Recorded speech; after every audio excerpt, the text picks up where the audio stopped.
നമസ്കാരം. വരാനിരിക്കുന്ന നിയമസഭാ തെരഞ്ഞെടുപ്പിനായുള്ള എൻഡിഎയുടെ പ്രകടന പത്രിക പുറത്തിറക്കി. കേരളത്തിന് എയിംസും തലസ്ഥാന നഗരിയെയും കണ്ണൂരിനെയും ബന്ധിപ്പിക്കുന്ന അതിവേഗ റെയിൽപാതയും ഉൾപ്പെടെ വൻ വികസന പദ്ധതികളാണ് പത്രികയിലെ പ്രധാന ആകർഷണം. ബിജെപി ദേശീയ അധ്യക്ഷൻ നിതിൻ നബീനാണ് പ്രകടന പത്രിക പ്രകാശനം ചെയ്തത്. കേരളത്തിന്റെ യാത്രാക്ലേശത്തിന് പരിഹാരമായി തിരുവനന്തപുരം മുതൽ കണ്ണൂർ വരെ അതിവേഗ റെയിൽ ശൃംഖല യാഥാർത്ഥ്യമാകുമെന്ന് പ്രകടന പത്രിക വാഗ്ദാനം ചെയ്യുന്നു. കൊച്ചിക്ക് പുറമെ തിരുവനന്തപുരത്തും കോഴിക്കോടും മെട്രോ റെയിൽ പദ്ധതികൾ നടപ്പിലാക്കും. ആരോഗ്യരംഗത്തെ വൻ മുന്നേറ്റത്തിനായി കേരളത്തിൽ all India institute of medical sciences സ്ഥാപിക്കുമെന്നതാണ് മറ്റൊരു സുപ്രധാന പ്രഖ്യാപനം.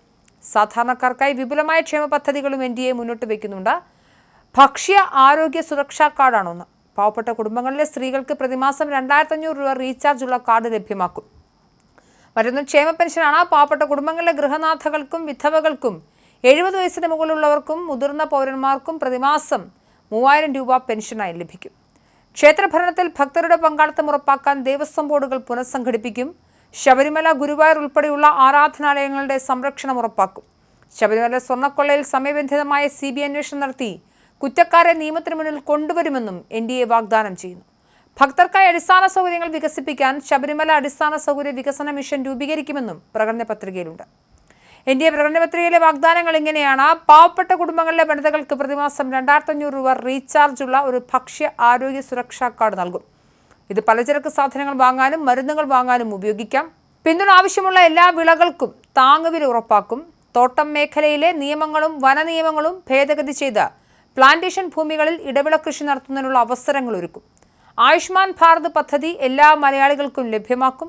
ചികിത്സാ സൗകര്യങ്ങൾക്കായി കേരളത്തിന്റെ ദീർഘകാല സ്വപ്നമായ എയിംസ് യാഥാർത്ഥ്യമാക്കും.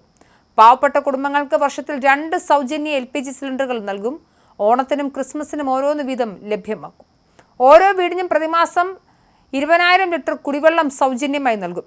പാവപ്പെട്ട കുടുംബങ്ങളിലെ ഗൃഹനാഥകൾക്കും വിധവകൾക്കും 70 വയസ്സിന് മുകളിലുള്ള മുതിർന്ന പൗരന്മാർക്കും പ്രതിമാസം 3000 രൂപ ക്ഷേമ പെൻഷൻ വഴി നൽകും. തിരുവനന്തപുരത്തെയും കണ്ണൂരിനെയും ബന്ധിപ്പിച്ചുകൊണ്ട് അതിവേഗ റെയിൽ ശൃംഖല സ്ഥാപിക്കും. കൊച്ചി മെട്രോയുടെ എല്ലാ ഘട്ടങ്ങളും പൂർത്തിയാക്കും. കൂടാതെ കോഴിക്കോടും തിരുവനന്തപുരത്തും പുതിയ മെട്രോ സർവീസുകളും ആരംഭിക്കും. കേരളീയർക്ക് പുതിയ തൊഴിൽ നൽകുന്ന സംരംഭങ്ങൾക്ക് നിയമനത്തിനും 1 ലക്ഷം രൂപ വരെ കുറഞ്ഞ പലിശയിൽ ലോൺ ലഭ്യമാക്കുന്ന എംപ്ലോയ്മെന്റ് ലിങ്ക്ഡ് ഇൻസെന്റീവ് സ്കീം നടപ്പിലാക്കും. വിഴിഞ്ഞത്തെ ഒരു പ്രധാന വ്യവസായ കേന്ദ്രമായി വികസിപ്പിക്കും. ഇതിനായി ship repair and marine engineering cluster, Nemom yard മുതൽ വിഴിഞ്ഞം തുറമുഖം വരെ എലവേറ്റഡ് ഡബിൾ റെയിൽ പാത, തുറമുഖത്തിന് ചുറ്റും പ്രത്യേക വ്യാവസായിക ഇടനാഴി എന്നിവ സ്ഥാപിക്കും. അടുത്ത 5 വർഷത്തിനുള്ളിൽ സർക്കാർ വിദ്യാലയങ്ങളിൽ ഐച്ഛികമായി ഇംഗ്ലീഷ് മീഡിയം വിദ്യാഭ്യാസം ലഭ്യമാക്കും. ക്ഷേത്രഭരണത്തിൽ ഭക്തരുടെ പങ്കാളിത്തം വർദ്ധിപ്പിക്കുന്നതിനായി ദേവസ്വം ബോർഡുകൾ പുനഃസംഘടിപ്പിക്കും. എല്ലാം ഇതിലൂടെ ശബരിമല, ഗുരുവായൂർ തുടങ്ങിയ ആരാധനാലയങ്ങൾ സംരക്ഷിക്കും. ശബരിമലയിൽ സ്വർണ്ണക്കൊള്ളയിൽ സമയബന്ധിതമായ CBI അന്വേഷണം നടത്തി അഴിമതിക്കാരെ നിയമത്തിന് മുന്നിൽ കൊണ്ടുവരും.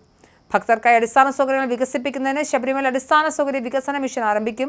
മുല്ലപ്പെരിയാർ തമിഴ്നാട് വിഷയത്തിൽ കേരളത്തിന് സുരക്ഷ ഉറപ്പാക്കും. തമിഴ്നാടിന്റെ ജലാവകാശത്തെ ബാധിക്കാതെ കേരളത്തിന് സുരക്ഷയും തമിഴ്നാടിന്റെ ജലലഭ്യതയും ഉറപ്പാക്കാൻ കേന്ദ്ര സർക്കാരുമായും തമിഴ്നാട് സർക്കാരുമായും സഹകരിച്ച് പ്രവർത്തിക്കും.